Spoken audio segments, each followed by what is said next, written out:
and pierce the deep wood's woven shade, and dance upon the level shore. Young man, lift up your russet brow, and lift your tender eyelids, maid, and brood on hopes and fears no more. And no more turn aside and brood upon love's bitter mystery. For Fergus rules the brazen cars, and rules the shadows of the wood, and the white breast of the dim sea, and all dishevelled wandering stars. Pray for me, Stephen. Please, pray for me on your knees. No. I can't. Mother, you know I won't. Oh, Sacred Heart of Jesus. Oh, have mercy on him. Save him from hell. Oh, divine.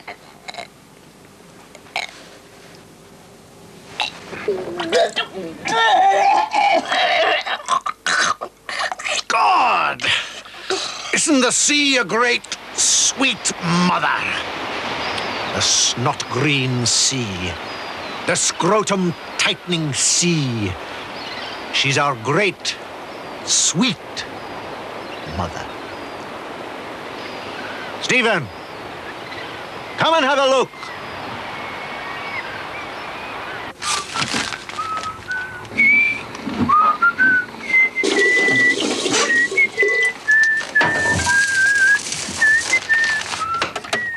You don't want anything for breakfast?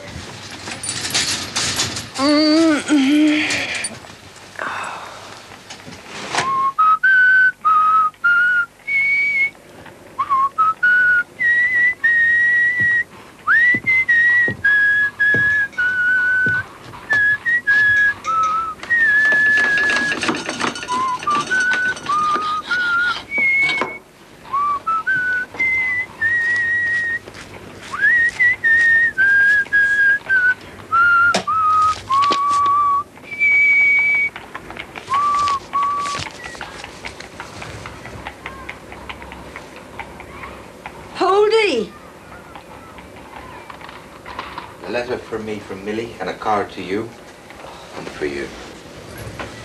Do you want the blind up?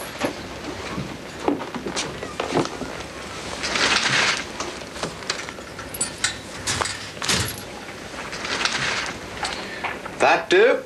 She got the things.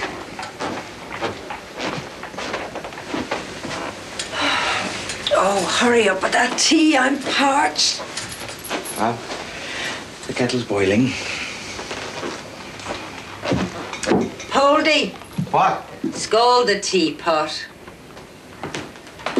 James Joyce's Ulysses is generally thought of today as the greatest work of modern English literature. It's a novel of immense complexity, but at heart, it's the story of the meeting of two men in Dublin on the 16th of June 1904. The young intellectual Stephen Dedalus and Leopold Bloom, a humble Jewish advertising salesman. From Dubliners and his autobiographical novel, A Portrait of the Artist as a Young Man, to his final work, Finnegan's Wake, Joyce experimented with form and language. But it was in Ulysses that Joyce's creative experimentalism found its most perfect form. He wanted to take a modern man and present him in epic terms, to use every chapter to make some observation in a new way about life, and to use literature to sum up civilization. He wanted to capture the inner as well as the outer lives of the men and women he'd observed. Joyce achieved this in minute, sometimes shocking detail, and with extraordinary psychological insight, by setting down the apparently illogical associative thought patterns of the book's main characters. Thanks. New Tam, Mr. Coughlin, Loch Owl Picnic, young students, Blazes, Boylan's, Seaside Girls. Ah, the tea's drawn. Silly Millie's birthday gift. Only 5 she was then. 15 yesterday. Remember the summer morning she was born, running to knock up Mrs. Thornton in Denzell Street. A lot of babies she must have helped into the world. She knew from the first poor little Rudy wouldn't live. He'd be 11 now if he'd lived. See him grow up. Hear his voice in the house, walking beside Molly in an Eton suit. My son. Me in his eyes. Strange feeling it'd be. From me. Ah, just a chance. Everything on it. Must have been that morning in Raymond Terrace. She was at the window watching the 2 dogs at it by the wall of the Cease to Do Evil and the sergeant grinning up. She had that cream gown on with the rib she'd never stitched. Give us a touch, Poldy. Oh, God, I'm dying for it. How life begins. Oh, what a time you were. Who's the letter from? Oh, Boylan. He says he's bringing the programme. Bold hand, Marion. What are you singing? La Chi de Rem with J.C. Doyle. And Love's Old Sweet Song. Do you want the window open a little? What time is the funeral? 11, I think. I didn't see the paper.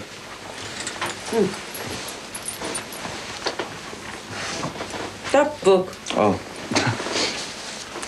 Show dear. Put a mark in it. There's a word I wanted to ask you about. Met him... Met him what? Yeah, here. What does that mean? Metempsychosis. Yes, who's he when he's at home? Metempsychosis, no, that's Greek. That's from the Greek. That means the transmigration of souls. Oh, Rox, would you tell us in plain words? Do you want another? Yeah, get us another of Paul D. Cox. A nice name he has. Reincarnation, that's the word. You know, some people say we go on living in another body after death, and that we lived before. Now, they call it reincarnation. And some say they remember their past lives. And metempsychosis is what the ancient Greeks called it. Does it smell of burn? Did you leave something on the fire? The kidneys.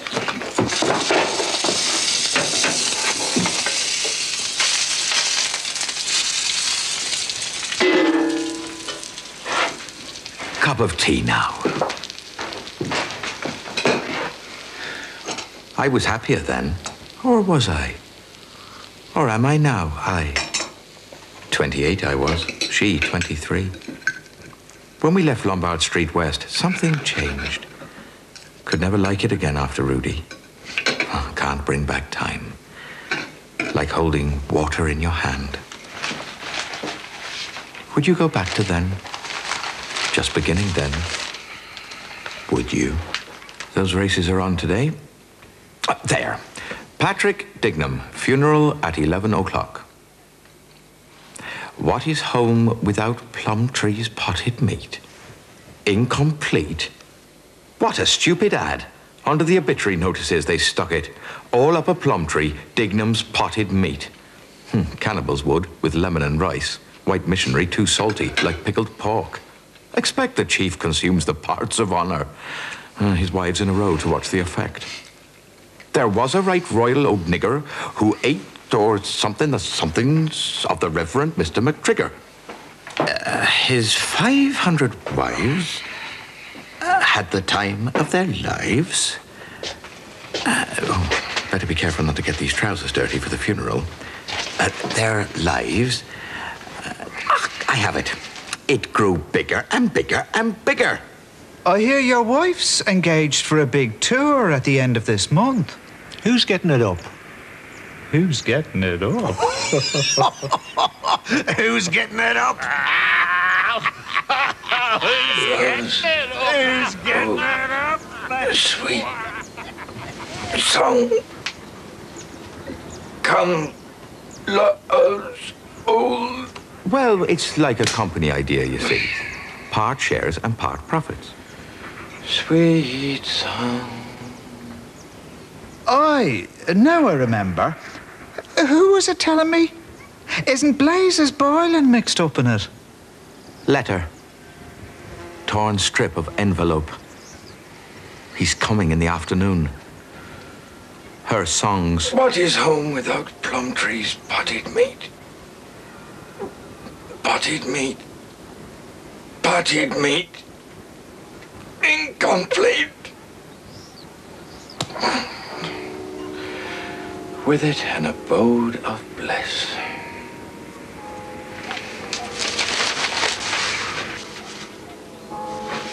Poor Dignan.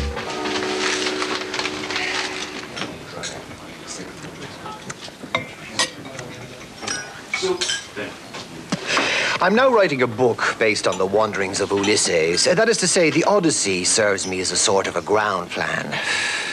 Except my time is recent time, and my hero's wanderings last no more than 18 hours. You're a well-read Cornish man, Mr. Budgeon. Do you know of any complete, all-round character presented by any writer? How about Christ? He was a bachelor. Never lived with a woman. Surely living with a woman is one of the most difficult things a man has to do. Well, how about Faust or Hamlet? Faust? Sure, he wasn't a man at all. Where's his home? Where's his family? Now, Hamlet was a man, all right, but he was only a son. Now, Ulysses was son to Laertes, father to Telemachus, husband to Penelope, and lover of Calypso. And king of Ithaca. Now, there's a complete man. What do you mean, a complete man? Everyone's got limitations. Ulysses? He's got all the defects of an ordinary man, but he's not a god. But he's kind and he's decent. My hero, Bloom, is the same. If he does something low or mean, he knows it. And he says, I've been a proper pig. Ulysses is a book about a man who goes out from his home, engages in remote adventures, and returns to re-establish domestic order. It is at the same time a book in which language embarks on a similar journey. It's as if the English language sets out from the familiar forms we meet in the opening chapters and then begins to explore more and more experimental ways of expressing the subject matter of the book. Every chapter is written in a different style, and some make for relatively difficult reading, but the general effect is one of exhilaration and the most marvelous linguistic imagination. Ulysses is enormous fun to read. It's above all a delightful book. There's parody and dramatic form, music hall comedy and high-flown prose, but above all, Joyce established the technique of interior monologue, an important device for many 20th century writers.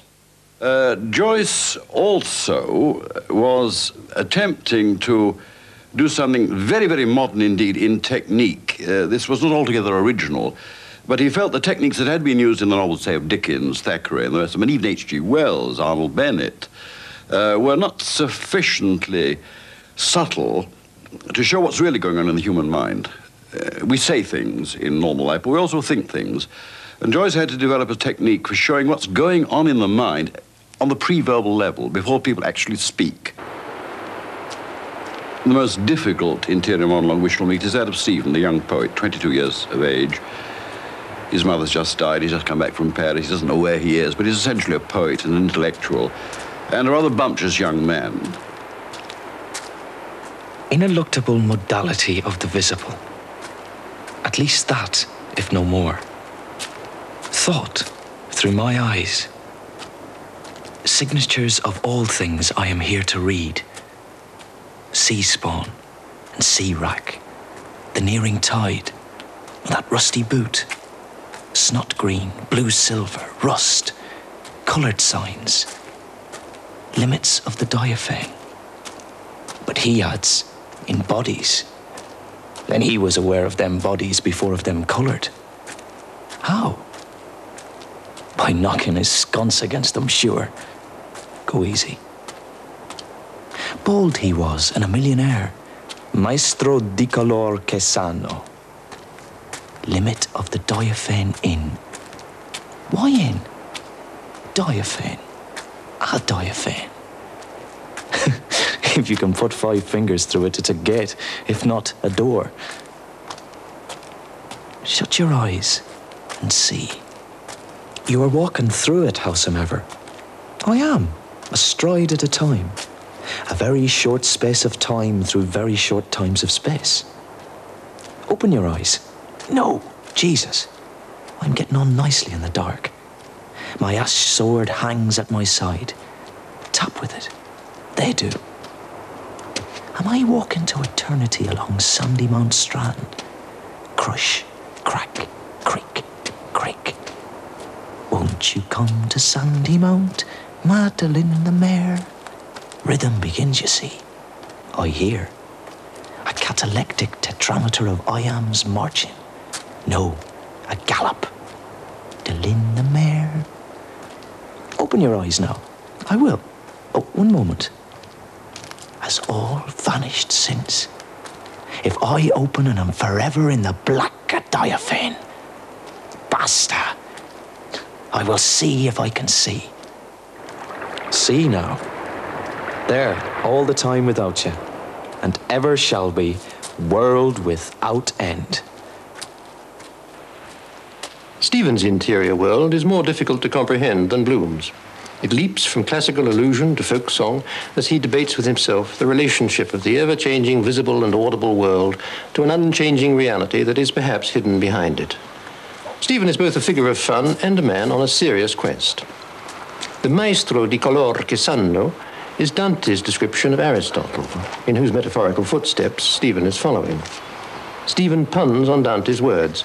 Aristotle asserted that we recognize objects as bodies before being aware of their colors. Later, when Stephen closes his eyes, he becomes aware of sound and rhythm. But Stephen sees himself as a writer rather than a philosopher and starts to write a poem. Like Joyce, he's obsessed with his art and technique, the arrangement of words on the page. Who watches me here? Whoever anywhere will read these written words? Signs on a white field. Touch me. Soft eyes. Soft, soft, soft hand. I am lonely here. Touch me soon now. What is the word known to all men? I am quiet here alone. Sad too. Touch. Touch me. The character of the brilliant young intellectual, Stephen Dedalus, was originally created in Joyce's earlier novel, A Portrait of the Artist as a Young Man, and is partly a satirical self-portrait of Joyce's own youth. James Joyce was born into a middle-class Dublin family in 1882, but his father, whom young Jim adored, soon squandered the family inheritance. His mother was a staunch Catholic who tried to instill her faith into her son. Joyce was educated by the Jesuits, who considered him a brilliant scholar, and he briefly considered entering the priesthood. But Joyce rejected the church after a considerable struggle, a struggle he attributes to Stephen in A Portrait of the Artist. That novel ends with Stephen fleeing to Europe with the words, "Welcome, O life. I go to encounter for the millionth time the reality of experience, and to forge in the smithy of my soul the uncreated conscience of my race." In 1907, Joyce himself left Dublin to spend the rest of his life on the continent. Joyce had various reasons for going into exile, if we may call it that. Of course, in the first place, a very banal reason. You cannot write in Dublin. There's too much talk. Anybody who's tried to write a book in Dublin knows that the book can be spent in a couple of pub conversations. You don't want to write the book after that. You've done the job of being a bard and given out the words.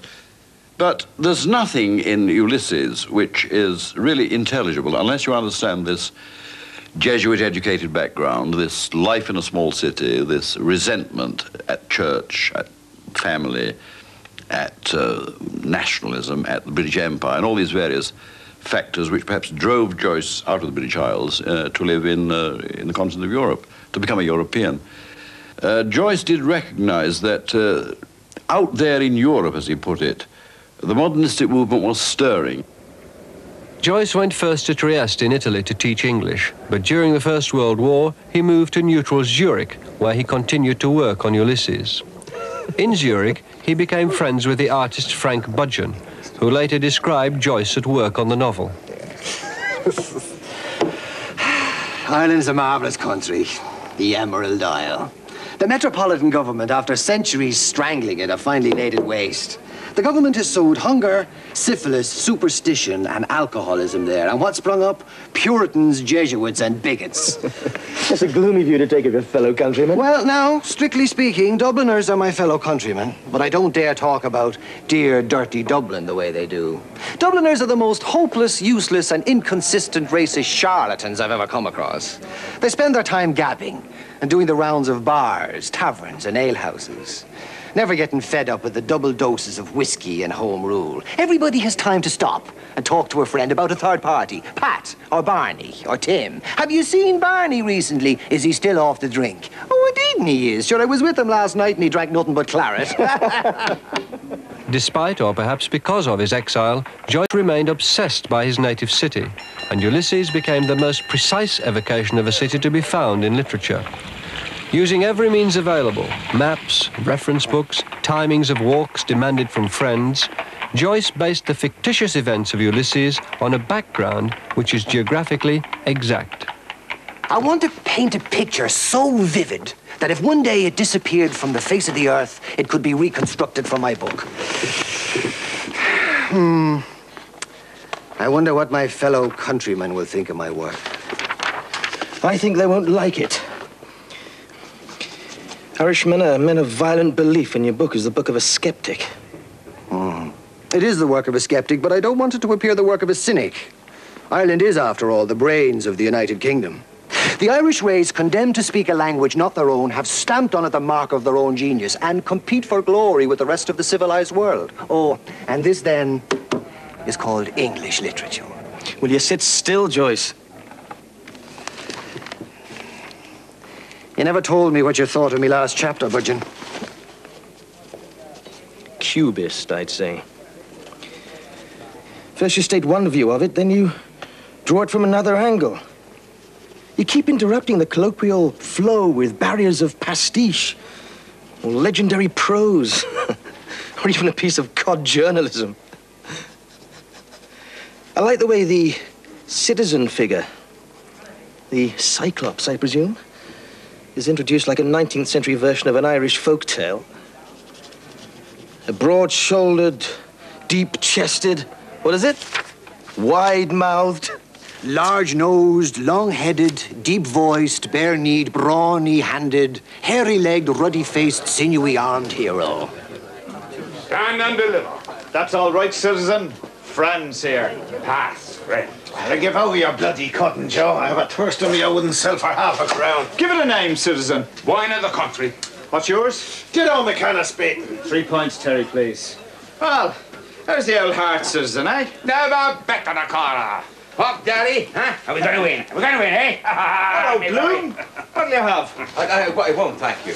No offence meant, I can't. Ah, come on, Bloom. No, you must excuse me, I can't.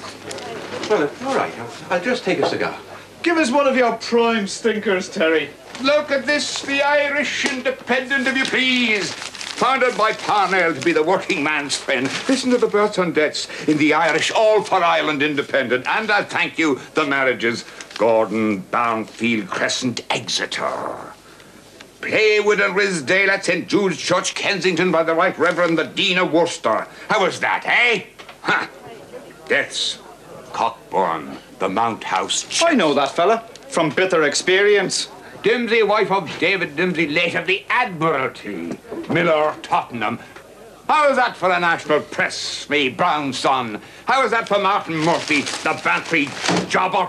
Ah, well, thanks be to God they had the start of us. Drink that now, citizen. I will, honourable person. Health, Joe, and all down the form.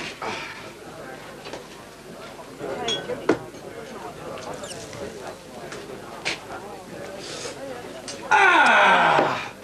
Ew! Don't be talking. I was blue mouldy for the want of that point and declare to God, I could hear it hit the pit of me stomach with a click. What about the Invincibles? So, of course, the citizen was only waiting for the wink of the word. And he starts gassing out of him about the Invincibles in the minute 67.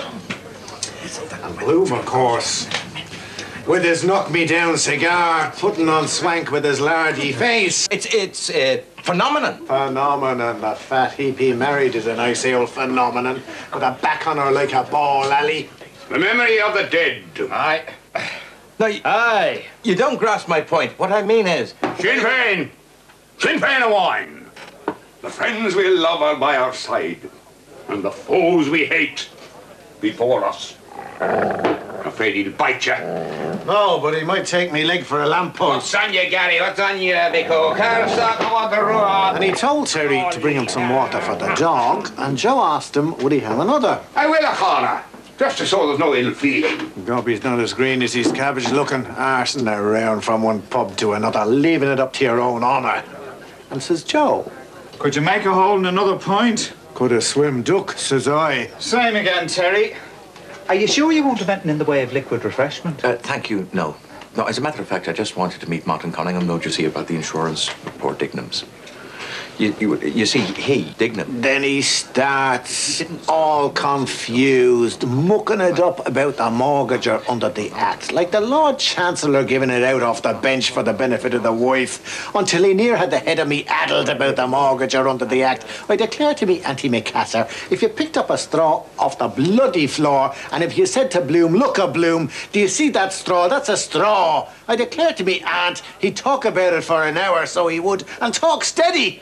Everybody tries to help out, but... Well, that's the point for the wife's admirers. Whose admirers? No, the wife's advisors, I mean.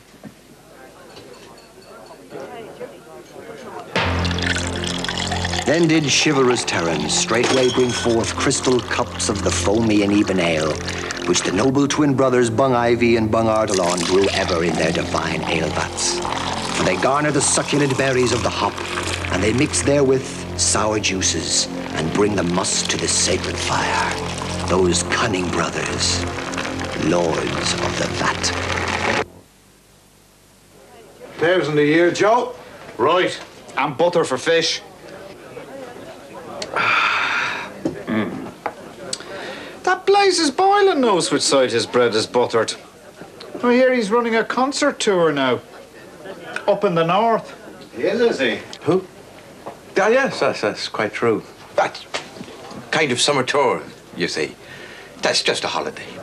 Mrs. B is the bright particular star now, isn't she? My wife? Yes, yeah, she's singing, yes. And I think it'll be a success, too. And he's an excellent man to organize. Excellent. Ho, ho, be gob, says I to myself, says I. That explains the milk and the coconut and the absence of hair in the animal's chest. Blazes doing a tootle on the flute. Concert tour. That's the bucko that'll organise her. Take my tip. Twixt me and you. Catherine. Sexuality and betrayal. These twin themes lie at the heart of virtually everything Joyce wrote. Bloom is betrayed by his wife, and that betrayal is one of the main excuses used by his bigoted fellow citizens for repudiating him. He's an archetypal outsider, isolated from his community by race, because he's a Jew, by religion, and by temperament. Bloom's sense of isolation in an urban environment is still felt to be deeply expressive of the condition of modern man. Joyce saw also that the Jew was the real protagonist of modern history. Joyce knew nothing of the Holocaust, of course, but he did recognize that Jew was the key figure, not the Christian, not the pagan, in modern life, and of course, also in modern literature.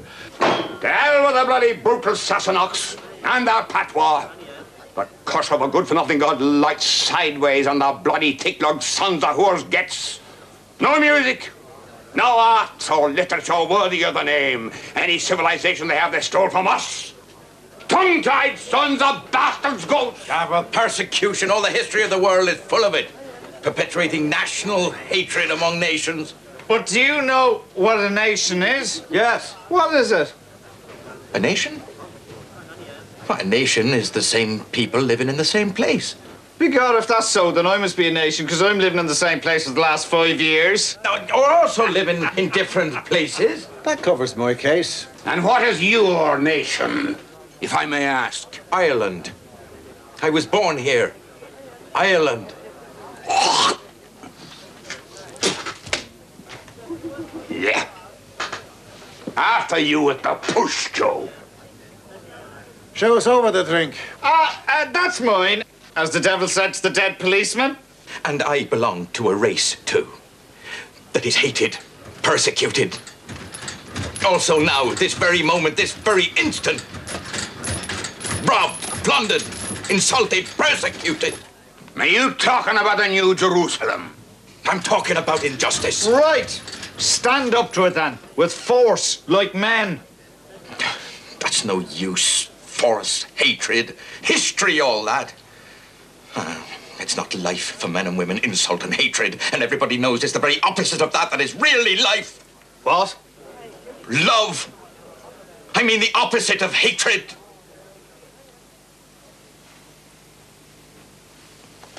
I must go. That's the new apostle to the Gentiles. Universal love. That's what we're taught. Love your neighbour. That chap, bigamy neighbour, is his motto. Love my ya. That's the new Messiah for Ireland. They're still waiting for their Redeemer. 3 cheers for Israel. Mendelssohn was a Jew, and Karl Marx, and Spinoza, and Christ was a Jew, and his father was a Jew. Your God. By God, I'll brain that bloody Jewman for using the holy hymn. By God, I'll crucify him. I will. Take it easy. And there came a voice out of heaven calling, Elijah, Elijah. And he answered with a main cry, Abba, Adonai.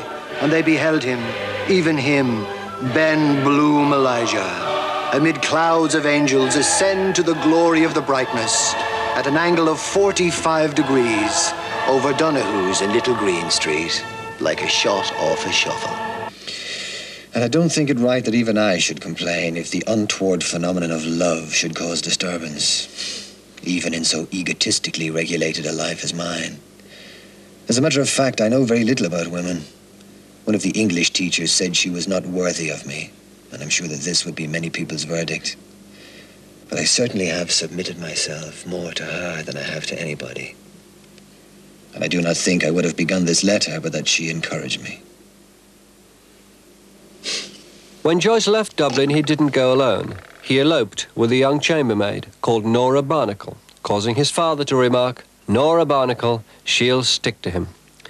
It was to be an immensely important and lasting relationship for Joyce. They had 2 children, but flouting convention, they didn't marry until 1931. When Joyce wrote Ulysses, the date he chose for the action of the book was a day they first walked out together, the 16th of June, 1904. Nora was uneducated, almost illiterate, direct, very Irish, very honest. And it seems to us, sexually, much more liberated than we normally think an Irish woman should be, especially at that period.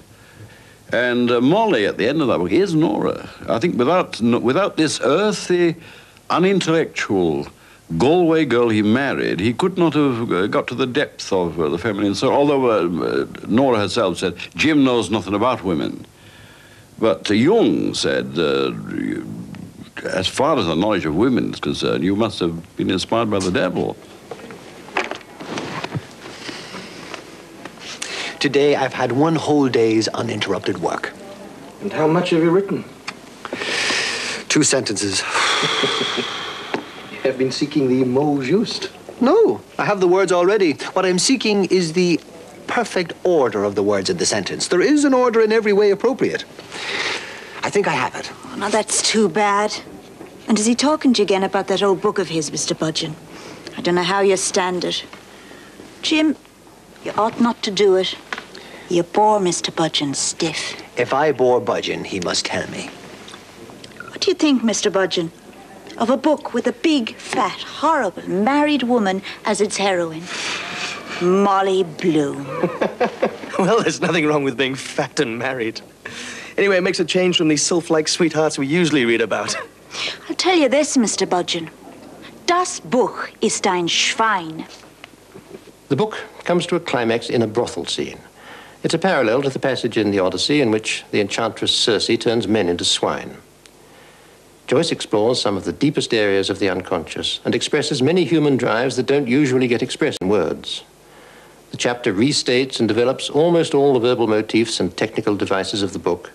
We're given an extraordinary mixture of quotation, parody, slang, foreign languages, onomatopoeia, and musical effects. Yet again, Joyce uses a different and unexpected mode.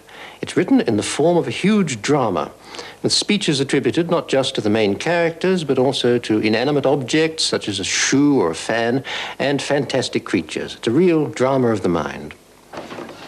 During a day spent at a funeral and wandering around Dublin, Molly's afternoon assignation with Blazes Boylan has never been far from Bloom's mind.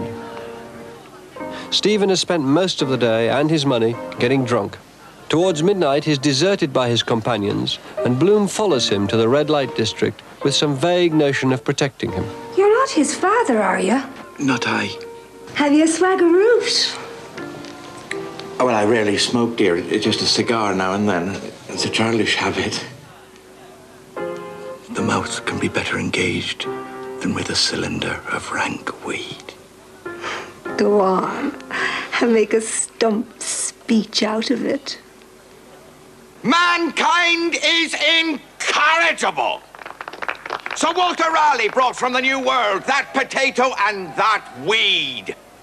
The one a killer of pestilence by absorption, the other a poisoner of the ear, eye, heart, memory, will, understanding, all suicide. Lies. All our habits. Why, look at our public life. He's a man like Ireland wants.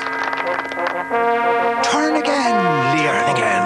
Lord Mayor of Dublin. Turn again. I stand for the reform of municipal morals and the plain 10 commandments. New worlds for old, union of all, Jew, Muslim, and Gentile. 3 acres and a cow for all the children of nature. All parks to be open to the public day and night. Tuberculosis, lunacy, war, and mendicancy must now cease. No more patriotism of bar sponges and dropsical impostors. Free money, free rent, free love, and a free lay church in a free lay state.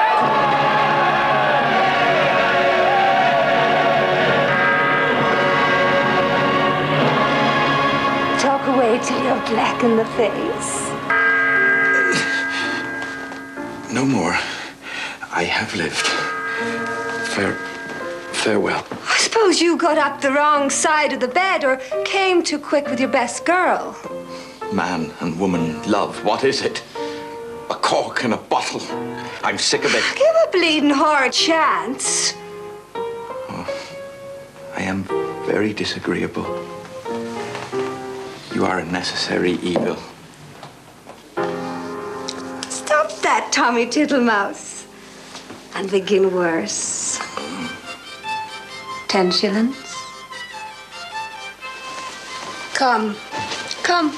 And I'll peel off. More lamplight, Charlie.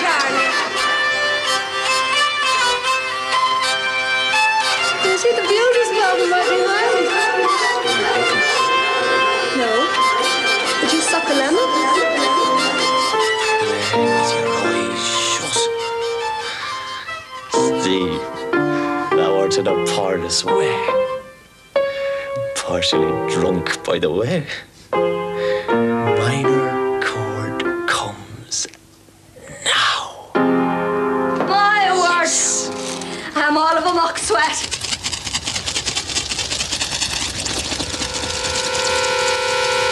Married, I see.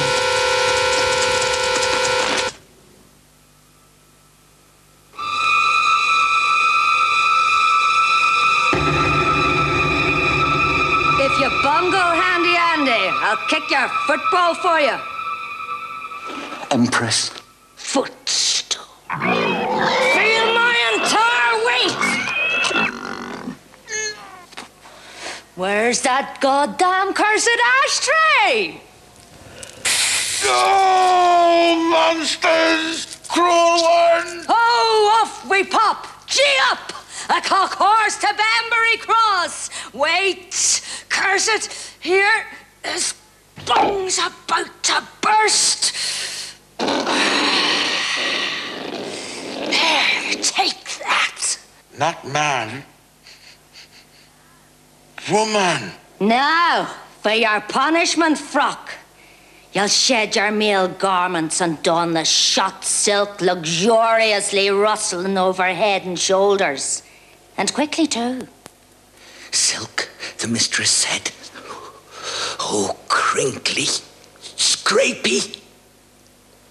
Must I tip-touch it with my nails? You'll be laced with cruel force into vice-like corsets, but the frilly flimsiness of lace round your bare knees will remind you. Eccles Street. There's a man of brawn in possession there. Well for you, if you had that weapon, with knobs and bumps and warts all over it. He shot his bolt, I can tell you. Spittoon! You've broken the spell. Who's paying here? Madam, if you allow me, we are both in the same sweepstake. How many girls do you want? It's 10 shillings here. 100,000 apologies. Allow me. That's twice 10. We're square. You're such a sly boots, old cocky. I could kiss you. Him? Cheap as a drawer, well. These are yours. How was that? Dance, dance. Who's got tuppence? Here. There!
Who are you? No. They say I killed your mother. Cancer did it, not I. Destiny. You sang that song to me. Love's bitter mystery. Tell me the word, Mother. If you know now, the word known to all men. Repent, Stephen. Ghoul.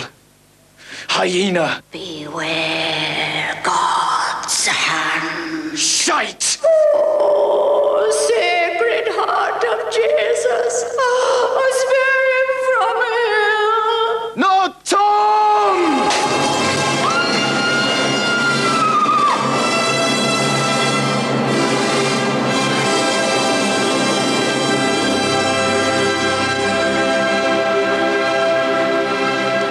Mr. Dedalus! Stephen! We'll go drive with fern, snow, Poetry. and pierce Well educated. Pity. the deep. To breathe. Face reminds me of his poor mother. In the shady wood. The white breast. The deep white breast. Ferguson, I think I caught. A girl, some girl. In the rough sands of the sea, where the tide ebbs and flows. Rudy.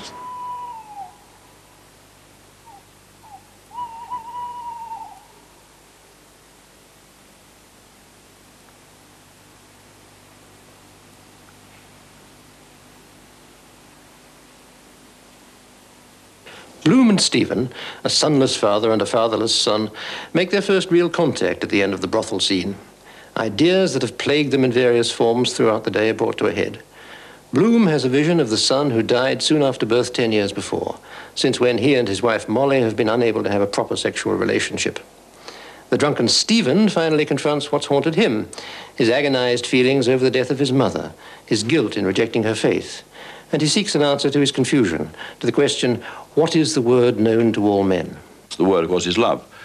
Ulysses is about love. It's not the sloppy love of Barbara Cartland, it's the profounder love of men for men, men for the city, men for civilization, man and woman, biological, intellectual, but most of all this incredible love which is possible between a Jew and a young Irishman, the substitute father, if you like, the substitute son, but more than that, the necessity of the intellect represented by Joyce himself, by Stephen, and common sense, the body represented by Bloom, these coming together to form a symbiosis. Bloom takes Stephen home to recover, and for a brief period they're united, as Odysseus and his son Telemachus were in Ithaca. Joyce wrote this episode as a series of detached questions and answers. How did Bloom prepare a collation for the Gentile? He poured into 2 teacups 2 level teaspoonfuls, 4 in all, of Eps's soluble cocoa. What supererogatory marks of special hospitality did the host show his guest? Relinquishing his symposiarchical right to the moustache cup of imitation Crown Derby presented to him by his only daughter Millicent, Millie, he substituted a cup identical with that of his guest. Did either openly allude to their racial difference? Neither. What, reduced to their simplest reciprocal form, were Bloom's thoughts about Stephen's thoughts about Bloom, and about Stephen's thoughts about Bloom's thoughts about Stephen? He thought that he was a Jew, whereas he knew that he was not. What 2 temperaments do they individually represent? The scientific, the artistic. What is a home without Plumtree's potted meat? Incomplete. What proposal did Bloom deambulist, father of Millie, somnambulist, make to Stephen, noctambulist? To pass in repose the hours intervening between Thursday proper and Friday normal in an extemporized cubicle in the apartment immediately adjacent to the sleeping apartment of his host and hostess. Was the proposal of asylum accepted? Promptly, inexplicably, with amicability, gratefully, it was declined. And I think you have to end up by saying that Ulysses is really, despite the Jewish hero and the renegade secondary hero, Stephen, it is a Catholic testament in a curious way. It does present the importance of the city, the importance of the male community, and more than anything, the desperate importance of transmuting ordinary experience into what he called epiphanies, views of the truth, the shining truth coming out of ordinary things. That's what art is to Joyce. But not to many other writers. After the First World War, Joyce moved to Paris with Nora and their 2 children. He had by now acquired a rich patron, the English magazine publisher, Harriet Shaw Weaver, who enabled him to complete Ulysses free of money worries, which until then had constantly plagued him. A limited English edition of Ulysses was published in Paris in 1922. These 1,000 copies, together with extracts which had already appeared in magazines, made Joyce a literary celebrity, but he was to spend the next 14 years fighting the censors for its publication in Britain and America. He remained in Paris, surrounded by his family, to whom he was devoted, until the beginning of the Second World War, writing his last great work, Finnegan's Wake. By this time, he'd become the grand old man of European literature, visited and feted by both established and aspiring writers until his death in Zurich in 1941. When asked what Ulysses was about, Joyce replied, If I gave it all up immediately, I'd lose my immortality.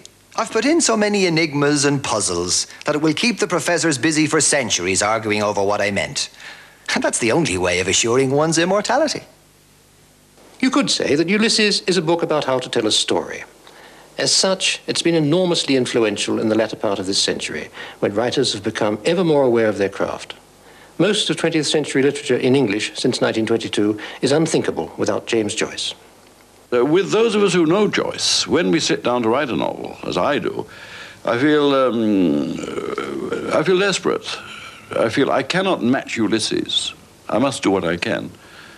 What did Bloom feel? The cold of interstellar space, thousands of degrees below freezing point, the incipient dawn. Did he remain? With deep inspiration, he turned and entered the bed, lightly the less to disturb, reverently, the bed of conception and of birth, of consummation of marriage and breach of marriage, of sleep and of death. What did his limbs, when gradually extended, encounter? New clean bed linen, additional odors, the presence of a human form, female, hers, the imprint of a human form, male, not his. Some crumbs, some flakes of potted meat, recooked, which he removed. What were his reflections concerning Blazes Boylan, the late occupant of the bed? Reflections on his vigor, a bounder. Commercial ability, a bester. Impressionability, a boaster. Then? He kissed the plump, mellow, yellow smellow melons of her rump, on each plump melonous hemisphere, in their mellow yellow furrow, with obscure, prolonged, provocative melanous osculation. What followed the silent action? Somnolent invocation, less somnolent recognition, incipient excitation, catechetical interrogation. Which event or person emerged as the salient point of his narration? Stephen Dedalus, professor and author. Weary? He rests. He has traveled. Where?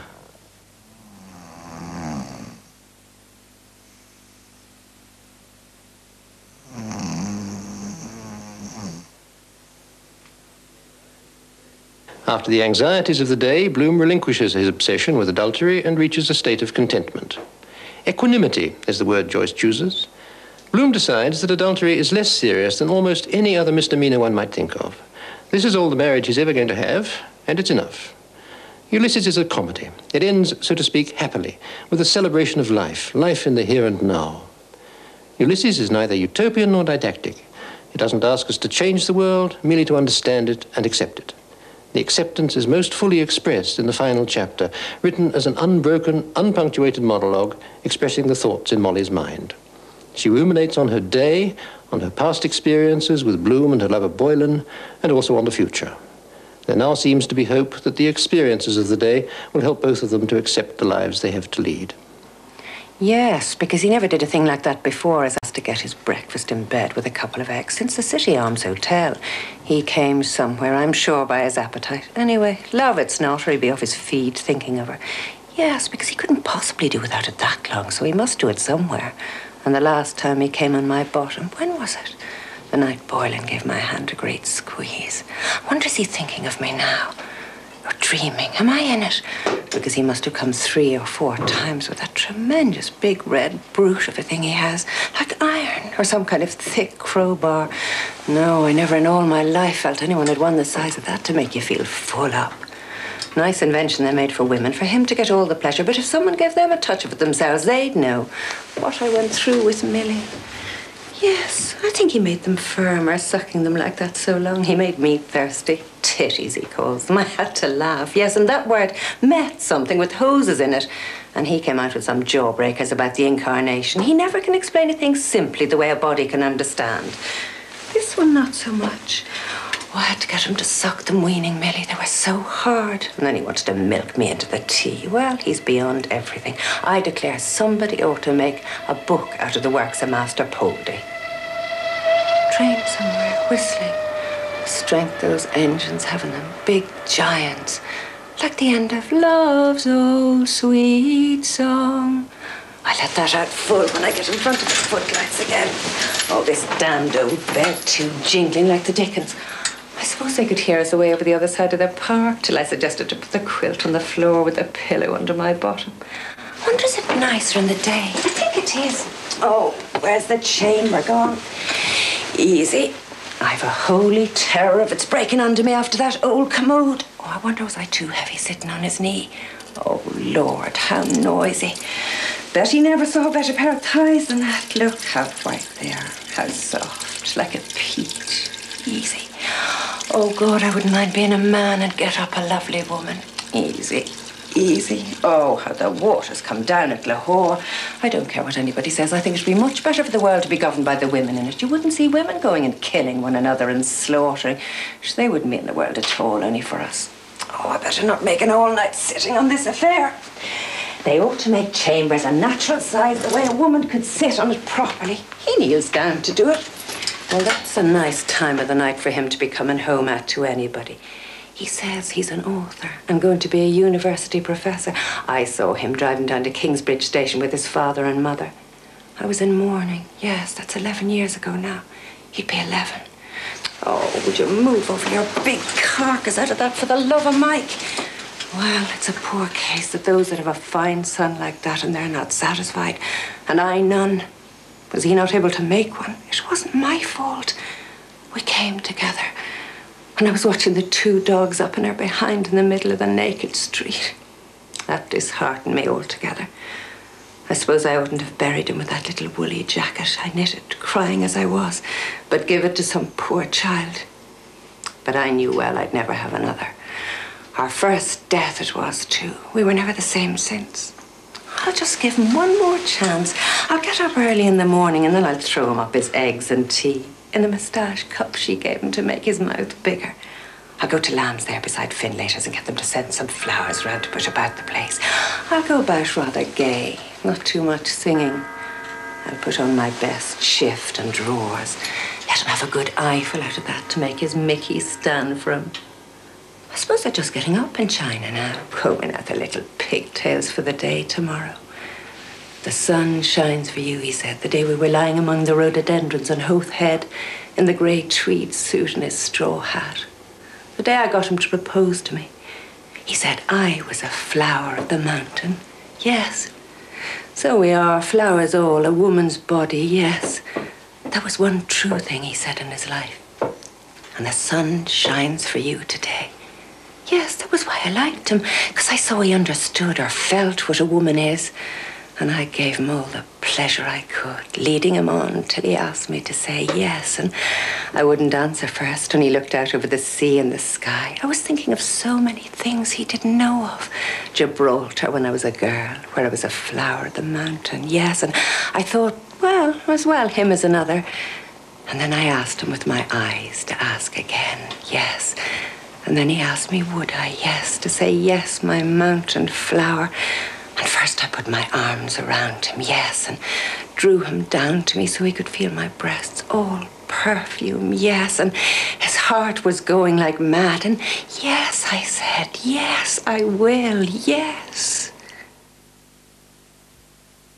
Once in the dear dead days beyond recall, when on the world the mists began to fall, out of the dreams that rose in a happy throng, lo, to our hearts love song, an old sweet song. And in the dusk where fell the firelight gleam, softly it wove itself into our dream.